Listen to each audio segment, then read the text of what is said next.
Good morning. We'd like to welcome you to the BlackUSA.News morning show. My name is Donnie Glover, and we're here with a very dear friend of mine.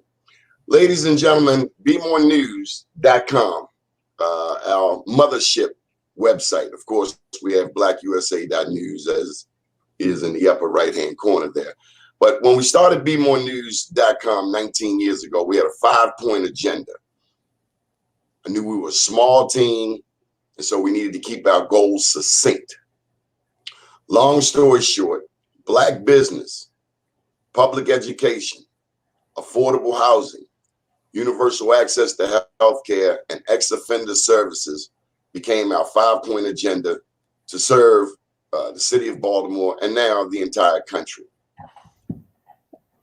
In terms of mass incarceration, America represents 5% of the world's population, just 5%. At the same time, America has 25% of the world's inmates. Now, for the sake of transparency, I do not have a prison story. Yeah, I've been locked up. I don't know what Black man in America has not. There are some, but I live in a community, Sandtown, that produces more inmates than most parts of the state of Maryland. Park Heights might have us beat, but Sandtown, we certainly have our share of people who have experienced and endured the criminal justice system. All that to say, we know as Black men in America, it can happen to anyone. I think back to my godson. He was driving up in Harford County. And because his name was similar to someone else's name, he got locked up, 18 years old, petrified probably, on a humble.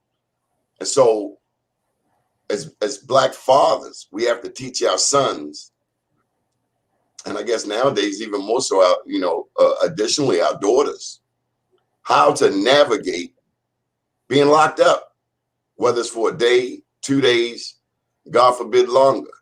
But that's just the reality of life in America. We know as Black people in America, the most incarcerating nation on earth, it can happen to anyone at any time on any given day. I remember back when O'Malley was the mayor and zero tolerance was the law of the land. People were getting arrested for sitting on steps. People were getting arrested for the most trivial of things. I remember they jumped out on me for pedaling a bicycle within the city limits without a headlight. I'll never forget that day because I immediately called the press conference in front of City Hall, and Tony White, Martin O'Malley's PR man, called me up and said, "Donnie, please don't have this press conference." It's like, why not? I ended up not having it. I ended up getting a meeting with then Commissioner Kevin Clark. And I took some elders with me, including Reverend Vaughn, Reverend A.C.D. Vaughn from Sharon Baptist Church, the finest church in the world. And I also remember taking Mr. Ed Hooks, who's a business owner, because we were all flabbergasted. We were disgruntled. We were disappointed that the city of Baltimore was so heavily into mass incarceration. And I'll never forget the day, one, that my son wrote a letter to Martin O'Malley about mass incarceration and zero tolerance. And I also remember the day my dad, rest his soul, told me about a white police officer telling him on Pennsylvania Avenue to get the F off the avenue. So at that point, I had no choice but to fight. My son, my father had both been disaffected. My son was a little boy, like 6 years old, 7 years old, but he had wrote a paper on what he had seen in the city of Baltimore, right here in Sandtown. So mass incarceration is not a joke. We had a special a couple of months back where a young man called in. We were talking, it was a Saturday night, no show was scheduled, but I was so touched by his words. He's been in Howard County on pretrial since 2018. Pre-trial, meaning you haven't even been arraigned.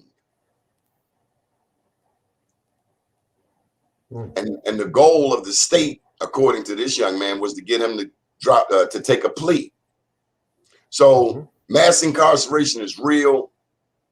It disaffects the Black community more than any other community in America. And again, America has 5% of the world's population, but we have 25% of the world's inmates. Black men are starring in this prison movie, and Black women are the fastest growing demographic in prison.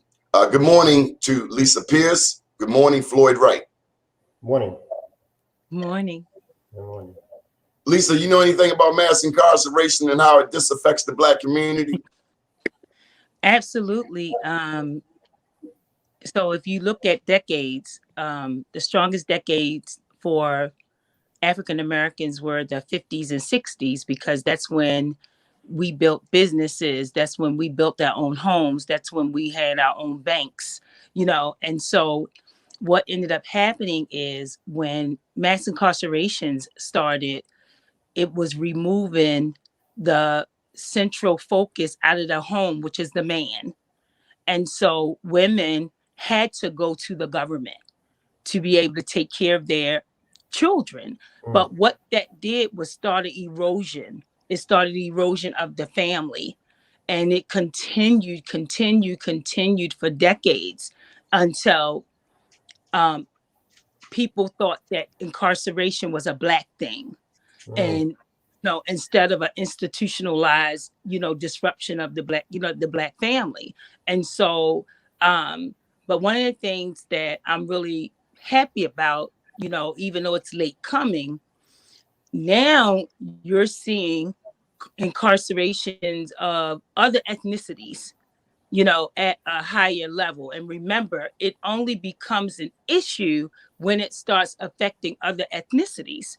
And Just so like, when opioids, just like drugs. right, when opioids started to creep into certain neighborhoods, I always keep my eye on funding and what programs are getting funding. And so mental health and drug treatment was always the unpopular cousin, right? So they always got the scraps.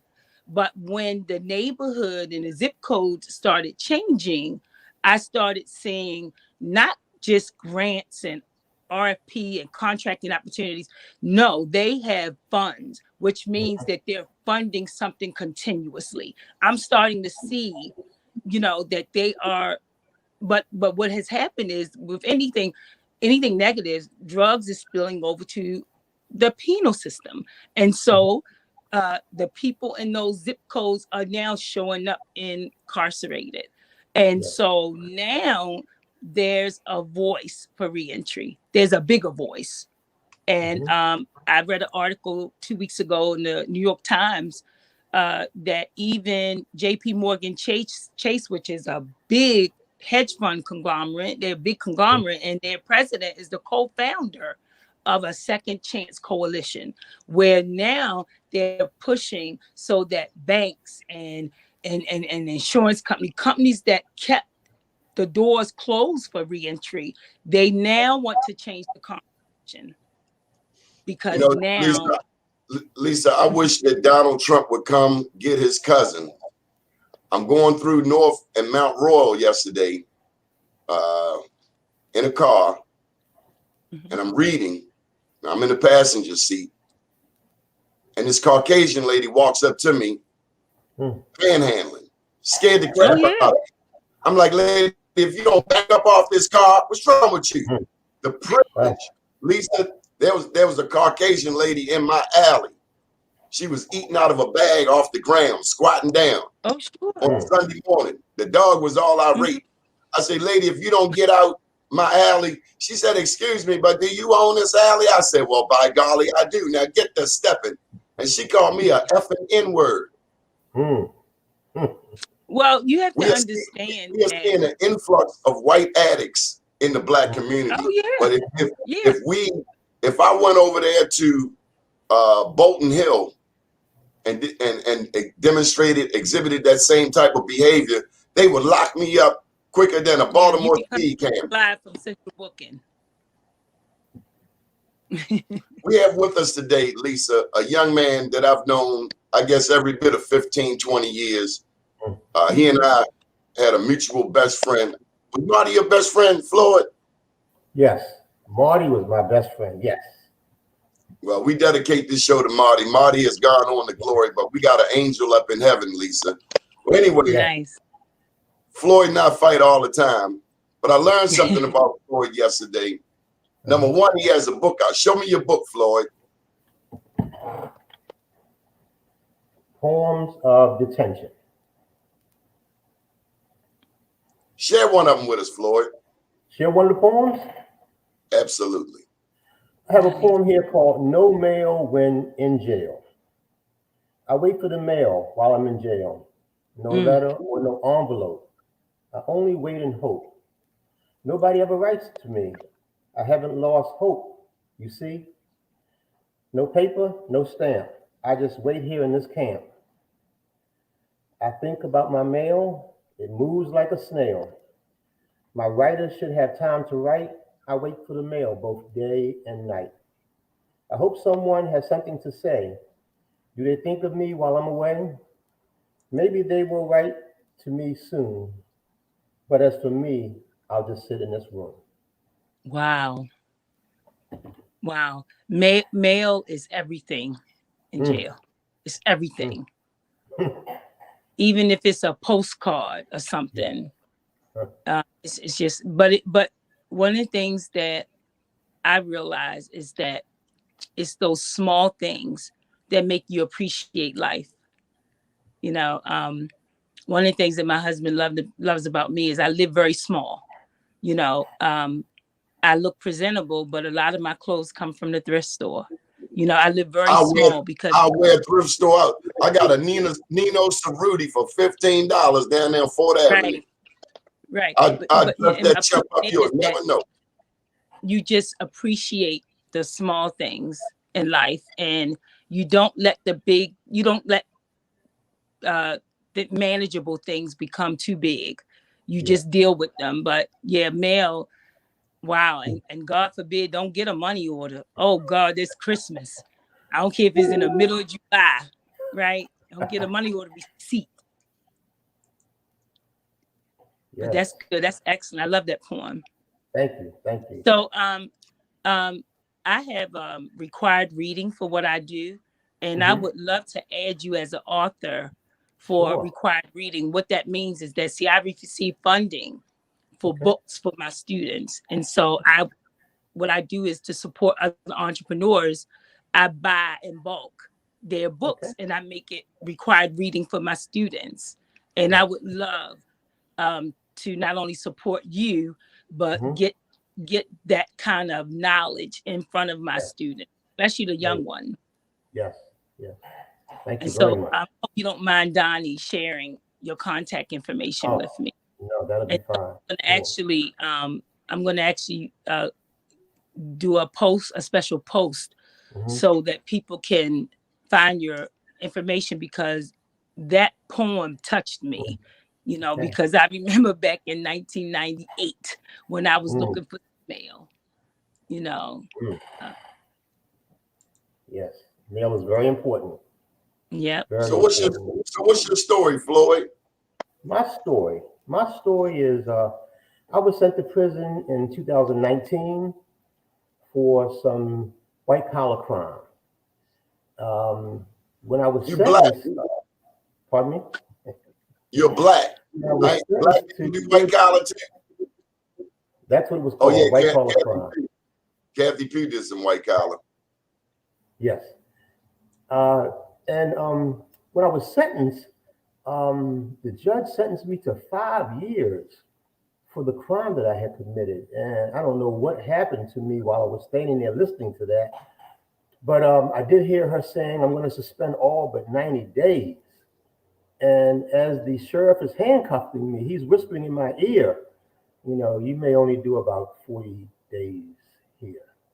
That didn't mean a thing to me because I still was going away to prison. So hold up, yes, Floyd. yes. Have you ever been to prison? No. How old are you? 68. 68. 68. And you had to do 40 days. Yes. How did you feel? It was devastating. It was devastating. When they put me in the cell with my cellmate and I'm looking in the room that's no bigger than somebody's bathroom, and I'm looking at the ceiling and I'm asking my cellmate, how long do we stay here? And he said 23 hours a day. And being I'm a finance guy, I multiplied 23 hours times 90 days. I'm like, how can I do this? How can I do this? And it happened. So I was in that room for 10 days. And then I had to go out into the day room one morning. And in the day room, I heard someone mention my name. A white lady mentioned my name. We're looking for Floyd Wright. We're looking for Floyd Wright. And I came out and I said, here I am. And she said, we need to talk to you. And I said, what is it about? She said, you've been approved for work release. I said, okay, what does that mean? I'm thinking, I'm going to get out of the building. I'm going to go somewhere and go to work. She said, we're going to assign you to a work assignment. And for every day you work, you're going to get a day off of your time. Mm-hmm. So I started working. I was working in the infirmary of the institution, taking care of, the sick people. There were women there. There were pregnant women. And there were people who had diabetes and all kinds of things. So I had to feed them and give them water and make sure they were taken care of. Not to mention I had to sweep the floors and clean the toilets. But that was my job. And I worked from 1 a.m. in the morning till 6 a.m. in the morning for every day. And every day I got 1 day off of my time. Can I share something? Yes. Yes. So one of the things that, first of all, is rare that somebody with that short of time is eligible for work release. Work release is for people who do longer time.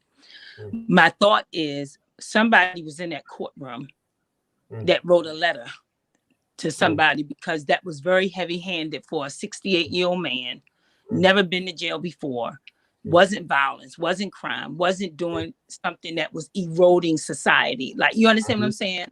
And so I guarantee you, somebody either from the AFCLO or somebody from a think tank who saw that was heavy-handed. But once the sentence was handed down, it was actually easier to do that, put you on work release to get you on the street faster than to write for a modification and all that, because writing for a modification, that's almost like the judge admitting that they were wrong to sentence you. So this is a way to give you relief because, like I said, anybody with a sentence of 90 days is not even eligible for work release. But somebody in that courtroom thought that was a bit heavy-handed, and they kicked up enough dust. But so in essence, Floyd, you became a cleanup on aisle 9. They had to clean up aisle 9. Yeah. Can I share something? Yes. Because you both have touched me this morning, and I just think we need some praise. Oh yes, praise for. Can we have a little prayer? Can I say a prayer and a song? Yes. Please. All wise and almighty God, we just thank you, Lord. We thank you, Lord, for another day. We thank you, Lord, for our freedom. We thank you, Lord, for a roof over our heads, for running water, for electricity. We thank you, Lord. We want you to know that we are grateful. We are grateful to be here to share our stories. We hope that we inspire someone, we encourage someone. And for our brothers and sisters behind the walls, we ask that you give them the faith, the courage to make it through one day at a time, sometimes 1 hour at a time, sometimes 1 minute at a time, sometimes 1 second at a time. In your mighty, matchless, and majestic name, we claim victory. Amen. Now, there's a song. Here's a song that comes to me, and y'all know it. And we got to sing a verse. Somebody pray for me. Had me on their mind. Yes. Took the time and prayed for me. Oh my God. I'm so glad they prayed. Yes. I'm so glad they prayed. Yeah. I'm so glad they prayed for me. Y'all don't know what I'm saying. The Yes. preacher I prayed do. for me, Yes. Yes. had me on his Mhm. mind, That's right. took the time and prayed for me. I'm so Wow. glad they Yes. prayed. I'm I'm so so glad. glad he prayed. I'm I'm so so glad. glad he prayed for me. Yes. Hallelujah. Hallelujah. Yes. Hallelujah. We Thank you got to for pray that, for our Doc. Thank listen. Did that. When we first started Be More News, we had this prison ministry called Love for Mm. L. And we would go over, this was 2006, 2007. And we would go over to City Jail, Central Booking, and we went specifically to L section. And that was for the 14 to 17-year-olds charged with adult crimes. Mm. the babies. And back then, I can tell you that Bernard Jack Young, and I'm hard on Bernard Jack Young, Mayor Young, but he was a councilman then. He would come over he came over there with us. Also, Brian Easley from James Mosher Baseball, he went over there with us. Mm. And also, the late councilman, Kenny Harris, went over to the jail with us. And I forgot the lady's name. But anyway, we would go and I would share Black history with them, inspirational poems. One time, they even let me go back to the tier because one of the young men couldn't come out. He was from Sacktown. I won't say his name. He's doing presumably much better. But last time I saw him, he got a shirt and a tie from me for an interview. But I got to share this part with you. Mm. Over since then, and I lost my connect over there. I've been trying to get it back, but God knows best. But 3 times over the Avenue Market or Pennsylvania Avenue, 3 of these young men came up to me. They say, "You don't remember me, do you?" I said, "No." And they say, "I just want to thank you for coming over there to visit us, for getting us out of our cell, for sharing some information." And they said, "I'm doing better now. So much better. So much better. He saw the best in me. Mm. Everyone else around only saw the worst in me." Y'all done got me started this morning. Glory to I God. see. Boy, That's go okay. ahead. Y'all Sing your share song. y'all story. It's a Sing good. your song. Yeah. But you know, I'm just timing is everything, and I'm happy, Floyd, for your story. I'm sorry you went through what you went through, but your story, you have an audience now, and the audience are the decision makers, the people who can change the trajectory of people. Donnie, I'm with you. I'm trying to get over the central booking, you know, because you have some gifted people waiting for a court date. You know, you have some gifted people that's ready to contribute to a Yeah. company as an asset on day one. One of the motivations for what Jamie Dimon is doing is that they got the data. They got the data that reentry employees are the highest performing employees. They're dedicated, hard work. They don't get write-ups for, you know, calling out too much, you know, because they're just grateful for the opportunity. And even you know, can I give a shout out to one of the local hospitals here, hospital systems? You know, shout out to LifeBridge Health. It all starts with, you know, leadership, and their leader, President, you know, Neil Meltzer.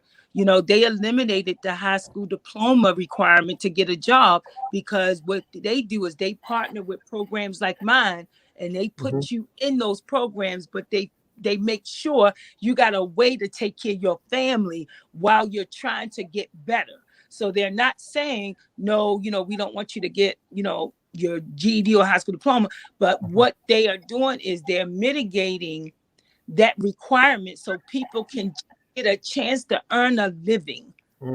You know, and I'm putting together a behind the walls reentry program where I work with inmates the last 5 months of their sentence, and so that they walk out of prison with a job offer.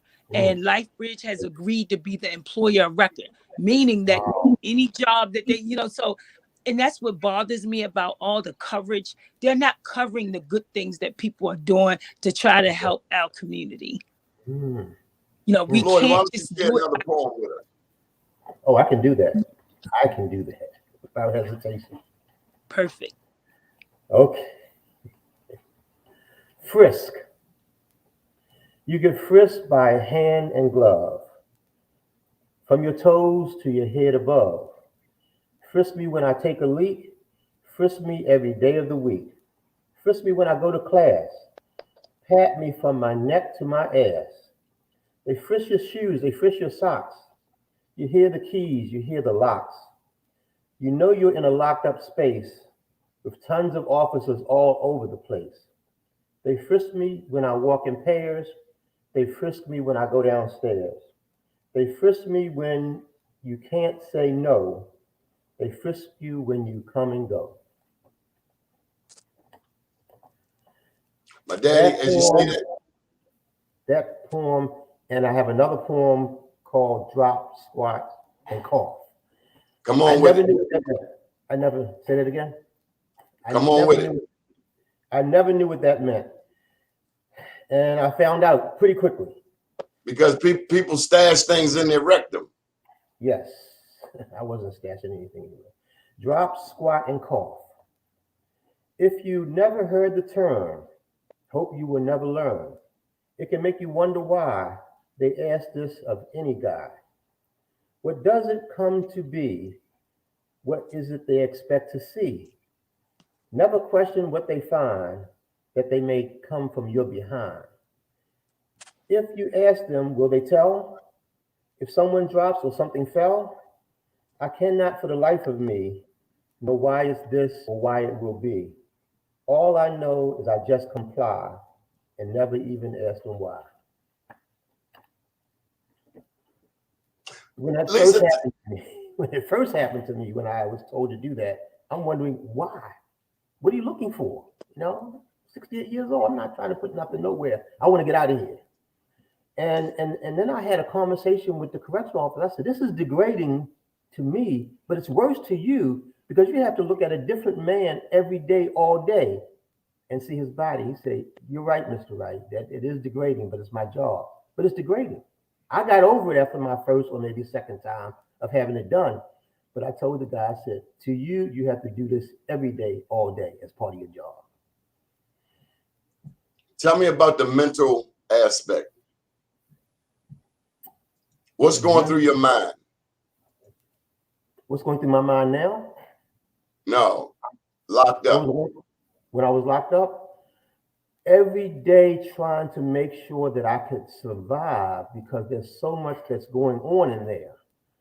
So much going on. You have to spend your time thinking, can I go to the bathroom?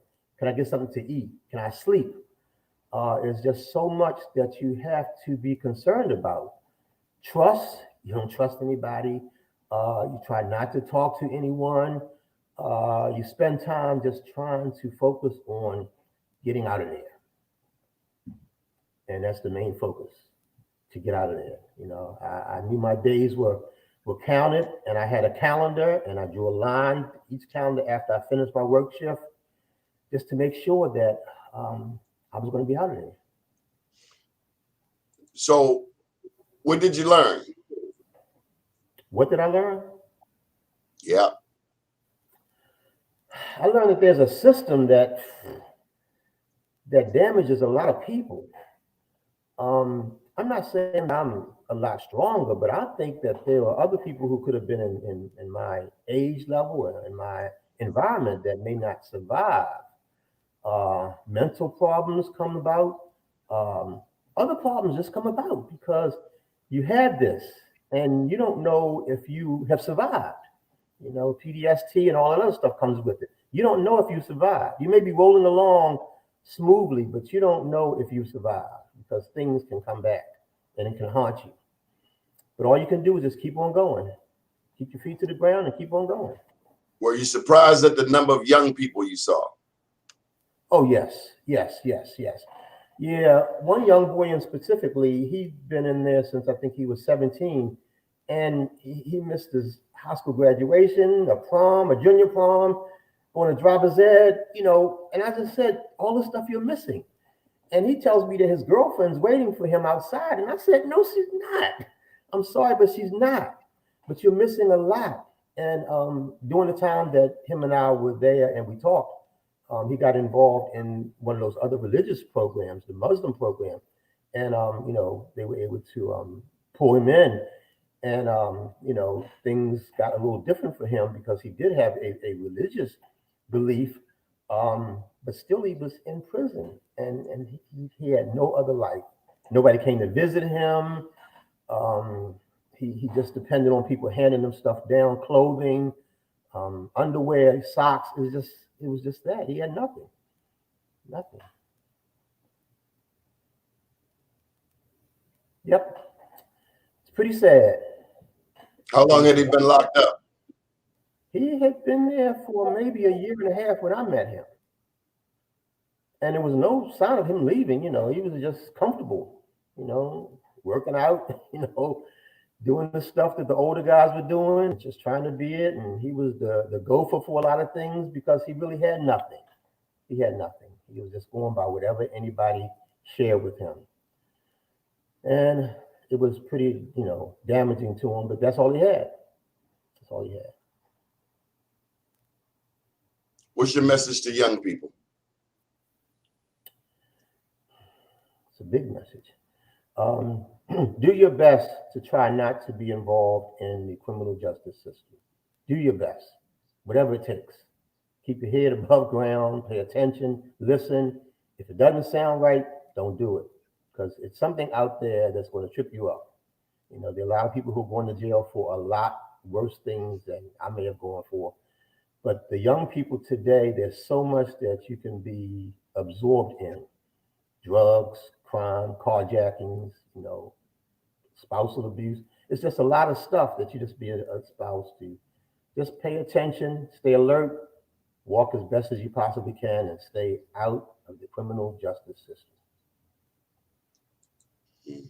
Anything else you want to share?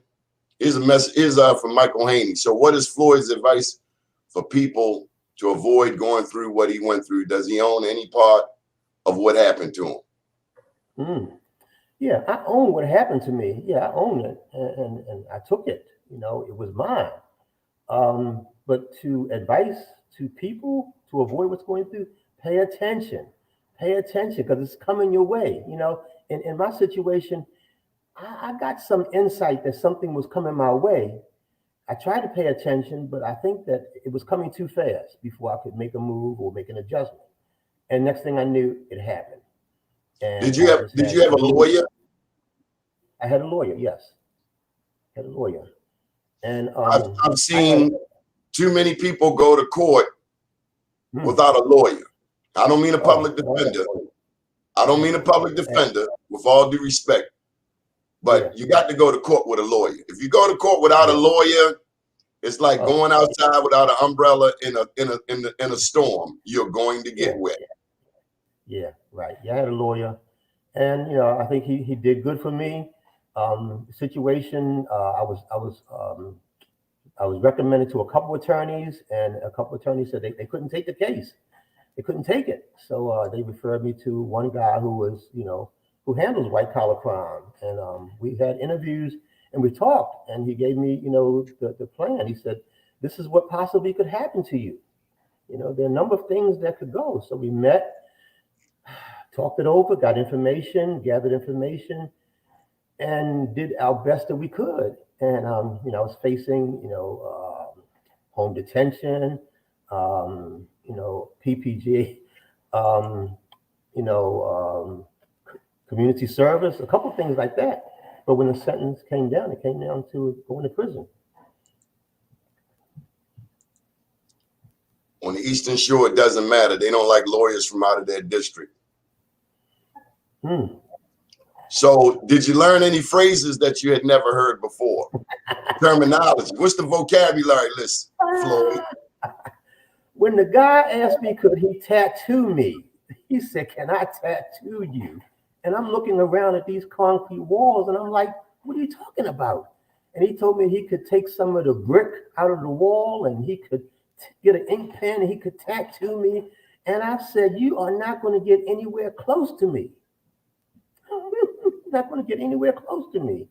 But some of the terminology that was there, the activity that goes on, smoking weed, taking the cantaloupe juice and making wine, it's stuff that I never was exposed to.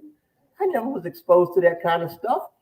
And I had my cellmates. I was in a dorm for a while. I had my cellmates to tell me stuff like, "OG, we need you to leave the room for right now. We got something to do." So OG left the room. OG left the room, and whatever they did, they did. Have you ever been called OG before? I would say no. Once I had this experience, OG became it, and I was OG. OG, and respectfully, they gave me that title. I knew when they were talking about something like food would arrive or things like that. OG, which like something I had that. They did look out for me, potato chips, soda, come on. They made sure that I was comfortable, and I didn't have any physical abuse, but I did have verbal abuse, and I had to address that, as best I could. I'm an older man, and you're not going to talk to me. But then again, you talk to your father like that, so I can handle it. But I'm going to keep my feet firm to the ground, and I'm going to make sure that somebody else knows it, because if you decide to do something different to me, they're going to know about it as well.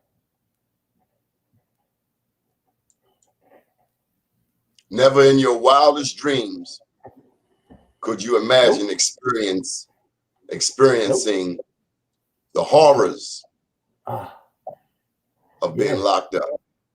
Never. And never. And I would say that I was treated pretty nicely.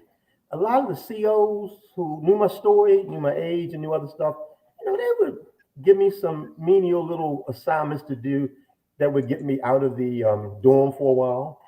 Take me to the library and things like that, give me a little time. Took me to an area one day and gave me some food that was from the cafeteria where the correctional officers ate, a nice grilled chicken sandwich and some fries and stuff like that. And they would say, "Hey, this is for you." So, they understood, and I would say maybe they felt sorry for me. But I understood that I had to do what I had to do my time, had to get out of there. And Donnie, you know that I am a member of Omega Psi Phi fraternity. And on my day when I was getting released, I went to work at 1 o'clock in the morning, and then I'm cleaning toilets and I'm feeding the inmates upstairs. And then I'm realizing that in a few hours, I'm going to be out of here. And I decided to just do hops all around the prison term. And I know it was on camera, and they probably said, "What's wrong with this guy?" But I knew that I was getting out of here. Oh, they knew what was going on. They've seen it. You ain't the first fraternity brother to been locked up. That's true. But I had my own joy, my moment. I hopped, and nobody said anything. They said, "Okay, he's got his joyful moment. Let him have it." Floyd, there's nothing pretty about prison, but what I've heard you articulate is the humanity in people. When we think of prison, we think of the absolute worst in us. But I'm hearing you say that if you give respect, and I found this to be true in my 56 years, having gone halfway around the world, from Brooklyn projects at 2 o'clock in the morning, chasing dope, to actually doing something constructive in the Middle East, in Jordan, Tanzania, and Ethiopia. I've found that if you give respect, you will get respect. Tell me about respect. Tell me about respect, Floyd. Respect is it's a message. It's a message. You can get it in a number of ways, but it's a message. And when it comes your way, you know it because you'll feel it. Someone respects you because of the way you spoke to them or what you might have done for them. But you'll feel it, and you'll know it the next time that you're in that person's company. Speaking of the word respect, Donnie, I went last Friday to see the Aretha Franklin movie called Respect. And in one of my poems in my book, I'm relating something to someone who did something to me. And in the words of Aretha Franklin song called Think, it was the same words that I used. Think about what you're trying to do to me. It's the same thing. And so I sat there in that movie theater. I'm like, damn, I put those in my poem. But it's the same thing I felt. Think about what you're trying to do to me. And we left it. We left it. And the poem is it's major. I'll take a moment to read it because it's strong. It's strong. And I'm thinking that my friends who have gotten my book and who have read that particular poem. Oh, show them the book, Floyd, because we got a whole new crop of people in it. Show them the book, Poems of Detention by Floyd. Your middle name, Briscoe? Yes, it is, sir. Briscoe ain't no first name. Who's Briscoe? My dad was Briscoe. Okay. And you sold 500 copies of this book since 500 copies, and I just got a seal from the publisher. It's a certified limited edition. 500 copies. You go, Floyd. The poem is called "There Was a Time I Did Not Know You." We met and we kicked it off great. We hung out for hours, even late. We shared lots of stories, and we gave those deserving their glories. For the dim of the light, we did argue and fight. Our bonding would also subside. Our connection would quickly divide. You shared words of hate, and our State of the Union you would rate. I'm reminded to tell you there was a time I did not know you. That's a little deep. What's the meaning behind this poem? When I went through my situation, there were some people who approached me with not the kindness of words, and also felt that it was necessary that they separate themselves from me because of what happened. I'm okay with that. Because that's a person's choice. But I wanted to make sure that I knew that if I've known you for 10, 20, 30 years, and you come to me with that, I have to go back to that 29th year or 31st year that I did not know you and find some solace in that I'm okay. Okay, you decide that you couldn't be around me because of what happened. That's fine. But I have to remember that there was a time I didn't even know you, and I can be comfortable with that. So in street vernacular, you found out your dog was a cat. Yeah. Welcome to the club. And Donnie, believe it or not, too, a few of those folks even came back to me later when they realized that, that they might have been wrong. And I'm like, okay, that's cool. We are cool. However, we're not sitting at the same table. I'll look at you across the lunchroom and I'll speak, but we're not at the same table because of what you put me through. In other words, instead of when a man is down, when a woman is down, either give them a hand or don't do nothing, but don't kick them. Right. Yeah. Some people. One of these same, one of the same people even said that I'm a different person now. Floyd, you're different. Yeah, I'm different. I've been through something. And I'm not supposed to come out to be the same. I'm different in whatever way you think it is, but I am different. And really, Donnie, I'm at a point where I don't take any bullshit anymore. You come at me directly, I got you. If you can't come at me directly, just leave me alone. Let me move on. Have I ever switched up on you, Floyd? You never have, and I love you to death, Donnie. Never have. Nope. And I enjoyed our conversation we had on yesterday. We had a mutual best friend, Mr. Anthony Williams, also known as Marty Williams, also known as Marcellus Williams. And anybody that I met through Marty, a friend of his is a friend of mine. Mm-hmm. And let me tell you something about your fraternity. Okay. From age 10 to 20, I lived in Moreland and Baker. Mm-hmm. And the nearest mall was Mondawmin. I'm talking about Charlie Rudo's. You don't know about Charlie. The cats from my neighborhood made Charlie Rudo famous, bro. I want you to know that. We bought more tennis shoes than anybody. Yeah, I'm bragging. We bought more tennis shoes than anybody in Baltimore.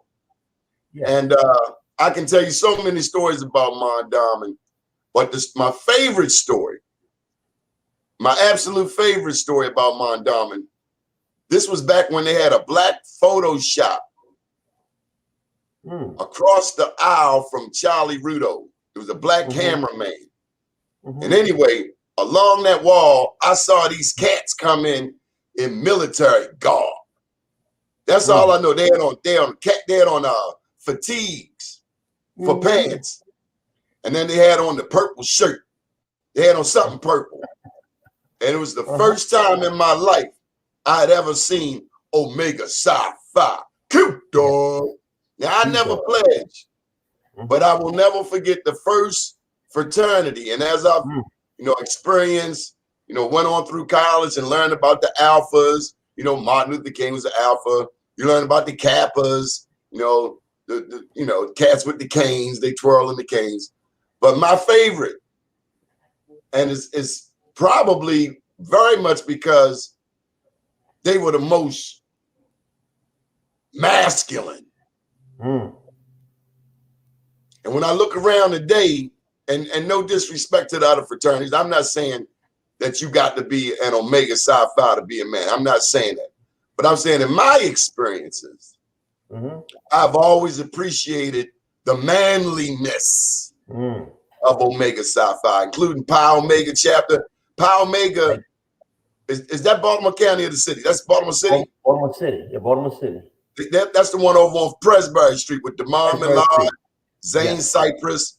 Well, I'm not an Omega, but I enjoy those brothers like we blood brothers. And the main reason I ain't pledged because I ain't really have $1,000 down in Morehouse. It was tough enough paying the bill. And then also down there in Morehouse, them Omegas, they were some big cocky jack, man. These are some big cock, and they wasn't beat. I'm from North Avenue. You are not beating me up because I'm gonna get a pipe or something else and I'm gonna bust your damn head. But yeah, I couldn't do it. And then the cats that I did see joining fraternities, they were cats that couldn't get a girlfriend straight like that. I mean, I was at Morehouse. I come from Poly and Dunbar. We ain't got no problem talking to the ladies, but I saw a lot of cats that had the money. It was almost like they was tricking. Okay, wow. Thank you, Paul Stanley. Thank you, Deborah Boardley. That's my girl. She said on the Eastern Shore, it doesn't matter. They don't like you. Okay, we read that one. Here's from Mike Haney. What support did Floyd get in prison and going through the court process from his fraternity? You don't have to answer that. I'm not going to put you on the spot. But you do got your Morgan State gear on, and it's up to you if you feel like addressing it. Yes. Believe it or not, I've received a lot of support from my fraternity brothers, a lot of support from other friends. And my wife and I and my daughter, we talk on the phone every day. My wife and I pay bills over the phone. We did everything. I call 2 or 3 times a day. I need some more money in my commissary. I want to buy a pair of tennis shoes for one of my cellmates. Can you put an extra couple of dollars in my commissary? Because I was just that guy. I was just the guy, there. And a lot of the guys took into me because I stayed to myself. I ate. I watched TV. Nobody had the speech. Can I change the channel? Go ahead and change it. I don't care. But support that I got from outsiders was overwhelming. And when I came home, I had cards that people had mailed to the house, just, thinking of you, support and stuff like that. My wife told me that guys came by the house, want to take the trash out, you need the grass cut, you need, it was just overwhelming. And I don't know what else to say. A few people told me, you weren't in prison, you were just on vacation. No, it ain't no vacation, bro. Yeah, you were just on vacation. See any violence while you were there? Yeah. That ain't no vacation. I was in a Bible study group, and I woke up one morning to go ask my Bible study friend, of course, about some scriptures that we had covered. And he was asleep when he woke up. I saw his eye was black. I said, what happened? He said, I got jumped last night. I'm like, you got jumped? You know, how can a Bible study guy get jumped? You know, he got jumped. And you're in prison, Floyd. Well, actually, yeah. you were in a detention center. Thank God. I was in a detention center. Yeah. I was in a detention center. So I would not have made it through any Baltimore City jail. You in Annapolis? I was in Annapolis. Central booking ain't no joke, Cat. Last time I was there, Cat, we were like sardines. And again, I do not really have a prison story, but it ain't like I ain't been over to jail. It ain't like I done got hemmed up. But let me tell you, I'll never forget the last time I had an incident. I remember this little small white boy who had memorized the credit card number. Do you know what I'm talking about? He had memorized a credit card number. Do you know what that means? Yeah. That means he could make phone calls for anybody. Yeah. Anybody. Oh, yeah. And as little as this white boy was, he was treated like he was a kingpin. Yes. I know this from people who have told me, who've been there. I never Central.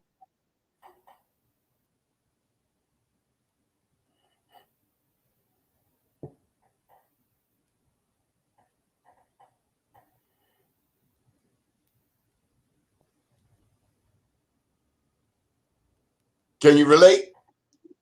I did not hear what you said. You froze. Over central booking, you can get killed over the phone. Oh. Wanting to use the phone, and a young boy tell you, no, you can't use the phone. Oh, yeah. I had some of that same experience. It's not a game. You know? Okay. I had some of that same experience, you know.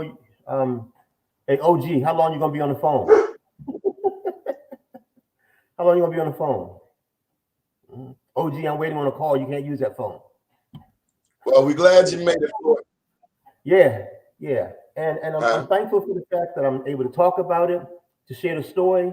I spoke to some groups, some young people, and you know, I've shared the story. And hopefully with just the thought of telling them, don't go through it. Stay away from the criminal justice system. Stay away from it.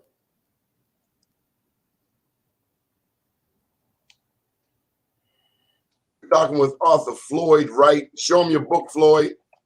And your website is authorfloydwright.com. Is that correct, Floyd? This is your website right here? Yeah, that's correct. Yes. Okay. Any final thoughts before we go, Floyd? Thank you for the opportunity to be here. It was rewarding to me to continue to talk about my story, and also, you know, my poems in that book are just, you know, touching.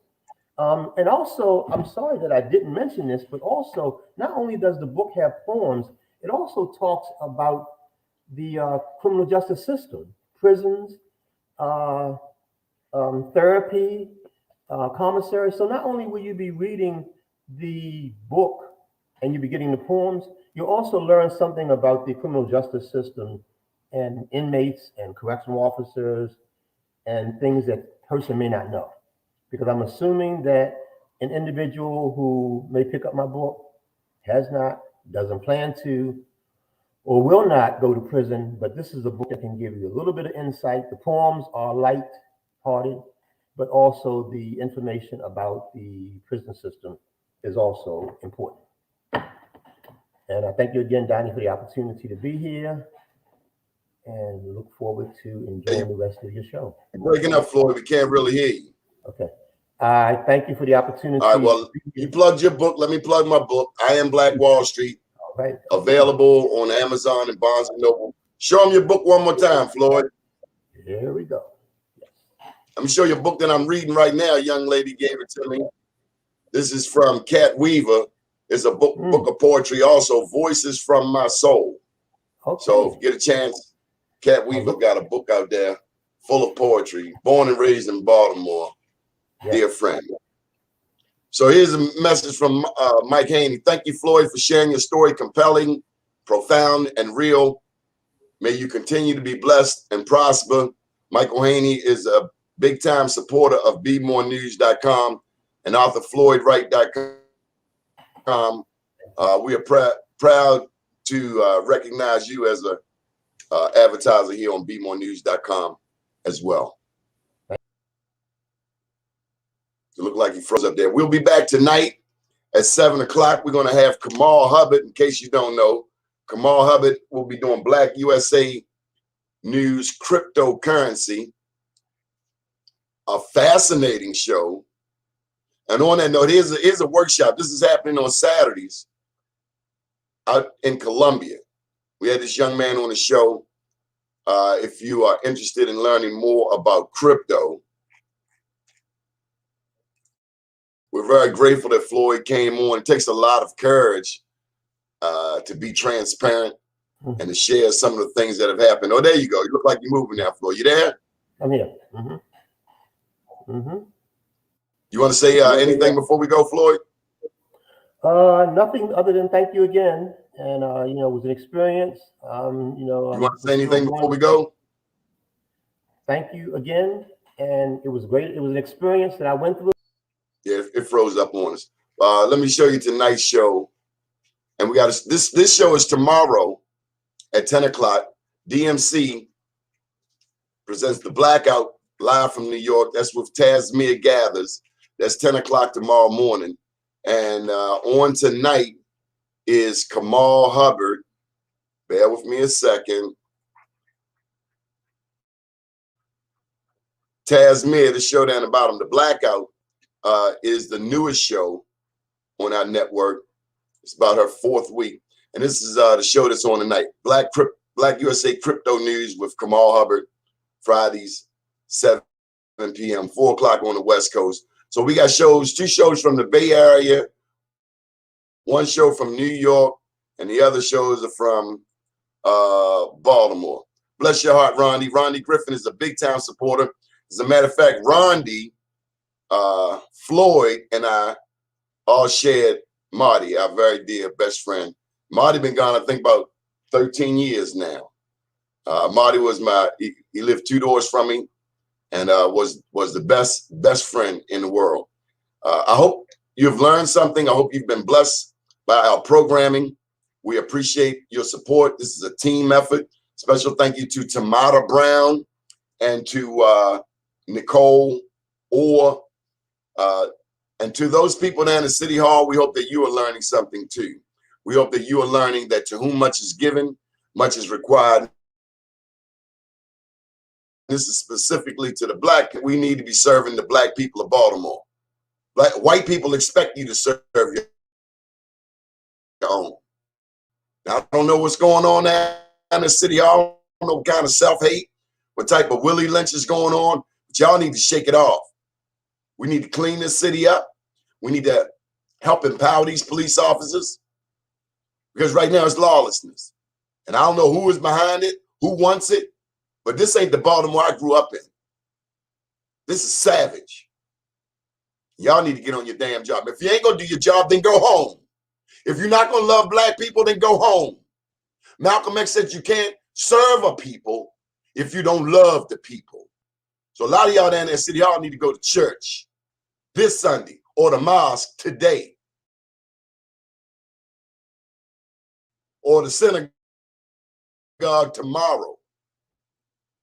Because this ain't, we can do better. Who cheated on you, who abused you, who traumatized you. But the Black people at City Hall, the Black elected officials, y'all think nobody understand what you're going through? You ain't the first person to go through it. We need to serve the people of Baltimore. You're taking people's houses over water bills. You're letting the Ritz-Carlton skate with $2-3 million water bills. You want to put all of the burden on poor Black people. You need to stop. And to the news media outlets, especially Fox, we are so sick of you bringing Vic Naraja on there like he represents Baltimore. Go have several seats. My name's Donnie Glover, and have a great day.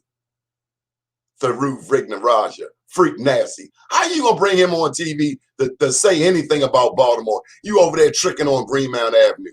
Y'all should be ashamed of yourself. Get out of Baltimore. Do it or don't do it, but don't do it like you're doing it. So sick of these fools. And they try to define us like everything wrong with Baltimore is black people's fault. No, you got a lot of corruption going on, and there's a lot of white collar corruption. Y'all need to stop your chicanery, because one day you will be held accountable. One day you're going to go before the Great Spirit and have to answer for your crimes, making 6 figures and ain't did nothing. Goodbye.